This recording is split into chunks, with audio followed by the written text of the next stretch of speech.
రాష్ట్రంలో విద్యారంగంపై ప్రభుత్వానికి 3 రకాల నివేదికలు అందజేశారు విద్యా కమిషన్ చైర్మన్ ఆకునూరి మురళి. ఆ నివేదికల్లో పలు కీలక అంశాలను పొందుపరిచారు.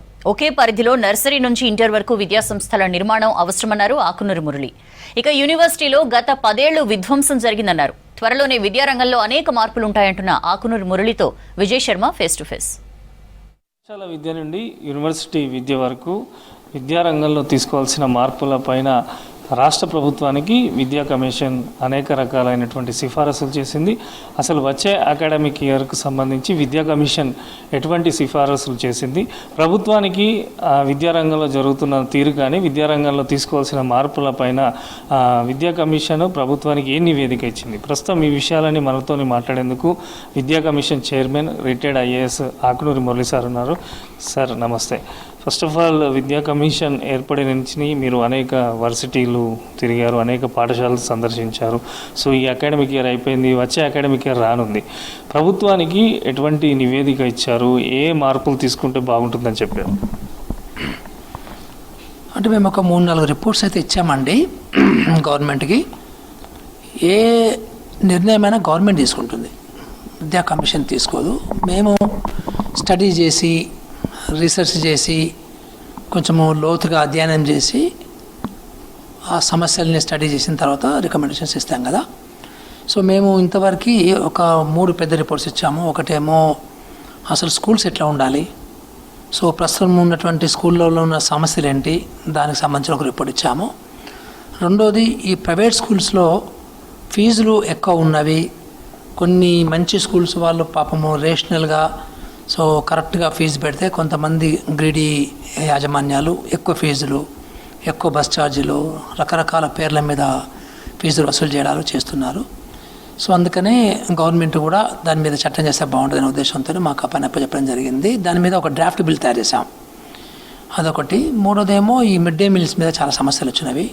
సో అట్లాగే రెసిడెన్షియల్ స్కూల్స్లో కూడా ఈ మీల్స్కి సంబంధించి పిల్లల వెల్ఫేర్ ఇష్యూస్ అలాంటి వాటికి సంబంధించి ఒక రిపోర్ట్ ఇచ్చాం. ఈ 3 మేజర్ రిపోర్ట్స్ ఇవ్వడం జరిగింది. సో ప్రధానంగా ఫీజులపైనే చర్చ జరుగుతుంది. చాలా వరకు ఇష్టారాజ్యంగా ఫీజులు పెంచుతున్నారు, కార్పొరేట్ స్కూల్స్ పెరిగిపోయినాయి, ఫీ నియంత్రణ చట్టం లేదు. మీకు కూడా అనేకమైనటువంటి లెటర్స్ వచ్చాయి, పేరెంట్స్ కూడా కలిసిన సందర్భాలు ఉన్నాయి. సో ఫీజు నియంత్రణ చట్టం రాబోతుందా, దాని గురించి చాలామంది పేరెంట్స్ ఎదురు చూస్తున్నారు. గవర్నమెంట్కి ఎటువంటి ప్రపోజల్ ఇచ్చారు? మేము ఒక డ్రాఫ్ట్ బిల్ తయారు చేసాం, దీనికి సంబంధించి గవర్నమెంట్కి ఇచ్చాము. అది ఇప్పుడు మా వెబ్సైట్ కూడా ఉంది. దీంట్లో ప్రధానంగా ఏంటంటే, ఇప్పుడు అన్ని ప్రైవేట్ స్కూల్స్లో ఒకలా ఉండవు. సో కొన్ని ప్రైవేట్ స్కూల్స్ బడ్జెట్ స్కూల్స్ అంటాం, లో బడ్జెట్ స్కూల్స్ అంటాము. అక్కడ జస్ట్ ఒక 7,000-8,000 రూపాయలు ఫీజుతోనే నడుస్తున్నాయి, అట్లా కూడా ఉన్నాయి మనకి. అట్లాగే మనకి మామూలుగా మండల హెడ్ క్వార్టర్స్లో, జిల్లా హెడ్ క్వార్టర్స్లో కొన్ని ప్రైవేట్ స్కూల్స్ ఉన్నవి, మిషనరీ స్కూల్స్ ఉన్నవి. మిషనరీ స్కూల్స్ కూడా ఛార్జ్ చేస్తున్నారు. సో మిషనరీ స్కూల్స్ కూడా ఒక వాలంటరీ బేసిస్ మీద, చార్టీ బేసిస్ మీద తక్కువ ఫీజులు వసూలు చేసేవి ఉన్నవి. కానీ కొన్ని మిషనరీ స్కూల్స్ వాళ్ళు మిషనరీని పక్కన పెట్టి, చార్టీని పక్కన పెట్టి ఎక్కువ ఫీజులు వసూలు చేసే మిషనరీ స్కూల్స్ కూడా ఉన్నాయి. అట్లాగే మనకి ఒక కార్పొరేట్ స్కూల్స్ ఉన్నవి. సో కార్పొరేట్ స్కూల్స్కి, బడ్జెట్ స్కూల్స్కి మధ్యలో ఇంకో స్కూల్స్ ఉన్నవి. హై ఎండ్ స్కూల్స్ ఉన్నవి, ఓక్రిడ్జ్ ఇంటర్నేషనల్ లాంటివి కావచ్చు, లేకపోతే ఇట్లా చాలా కొన్ని ఉన్నాయి, యూనిసెంటర్ లాంటివి కావచ్చు, హై ఎండ్ ఉన్నవి. సో అందులో మాకు మా నోటీస్ వచ్చినవి 20 లక్షల రూపాయలు తీసుకునే ఫీజులు తీసుకునే స్కూల్స్ కూడా ఉన్నాయి, హై ఎండ్ అనమాట. సో ఒక ప్రాక్టికల్గా ఈవెన్ వాళ్ళకి యాక్చువల్గా అయితే విద్య అనేది వ్యాపారం కాదు, లాభాలు తీసుకోవద్దు.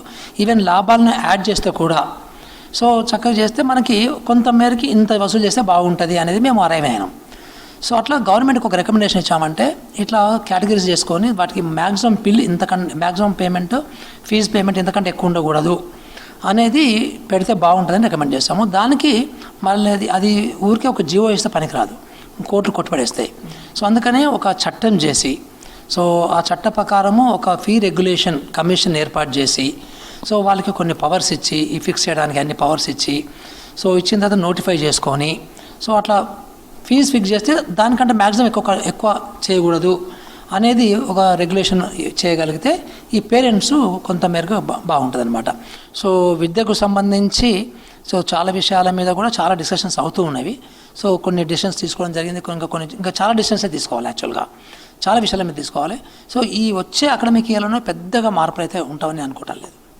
సో అది మొత్తానికి విద్యారంగానికి సంబంధించి ప్రతి జరుగుతున్న ఇటు యూనివర్సిటీ స్థాయి నుంచి పాఠశాల వరకు ప్రైవేట్ కానీ కార్పొరేటర్ చిన్న స్కూల్ సంబంధించి ప్రతి నివేదిక కూడా ప్రభుత్వానికి ఇచ్చామని చెప్పి ప్రభుత్వాన్ని అంటే వాస్తవంగా రాష్ట్రంలో ఉన్నటువంటి పరిస్థితి, విద్యారంగంలో తీసుకోవాల్సిన మార్పులు, చేయవలసిన పనులపైన పూర్తి స్థాయిలో విద్యా కమిషన్ తరపున పలు రిపోర్ట్స్ కూడా అందించామని చెప్పి భవిష్యత్తులో కూడా విద్యారంగ అభివృద్ధికి రాష్ట్ర ప్రభుత్వం విద్యా కమిషన్ కట్టుబడి ఉంది అని కూడా విద్యా commission chairman retired IAS Akunuri Murali sir చెప్తున్నారు.